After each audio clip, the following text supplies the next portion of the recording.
AP సర్పంచుల సంఘం కీలక నిర్ణయం తీసుకుంది. ఏపీ సీఎం జగన్ ఓడించాలని సర్పంచులకు, ఎంపీటీసీలకు, కౌన్సిలర్లకు పిలుపునిస్తూ ఏపీ సర్పంచుల సంఘం, పంచాయతీరాజ్ ఛాంబర్ ప్రతినిధులు ఏకగ్రీవ తీర్మానం చేశారు. ఈ సందర్భంగా ఏపీ పంచాయతీరాజ్ ఛాంబర్ అధ్యక్షుడు వైవీబీ రాజేంద్ర ప్రసాద్ మాట్లాడుతూ, రాజకీయాలకు, పార్టీలకు అతీతంగా సర్పంచులు, ఎంపీటీసీలు, జడ్పీటీసీ సమస్యలపై పోరాటాలు చేస్తున్నామని తెలిపారు. గత 3 సంవత్సరాల నుండి 3 కోట్ల మంది గ్రామీణ ప్రజల ఇబ్బందుల గురించి ఢిల్లీ వరకు వెళ్ళి అనేక ఉద్యమాలు చేశామని, రాష్ట్ర ప్రభుత్వం మా సమస్యలను గుర్తించడం లేదని ఆవేదన వ్యక్తం చేశారు.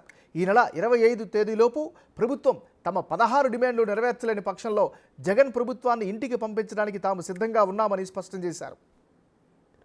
సర్పంచుల యొక్క కష్టాల గురించి, ఈ రాష్ట్రంలో ఉన్న 3,50,00,000 మంది గ్రామీణ ప్రజల యొక్క ఇబ్బందుల గురించి, 12,918 గ్రామ పంచాయతీల యొక్క ఇక్కట్ల గురించి మేము గ్రామ స్థాయి నుంచి మండల స్థాయిలో, నియోజకవర్గ స్థాయిలో, జిల్లా స్థాయిలో, రాష్ట్ర స్థాయి వరకు కూడా, చివరికి ఢిల్లీ వరకు కూడా వెళ్ళి అనేక ఉద్యమాలు చేశాం.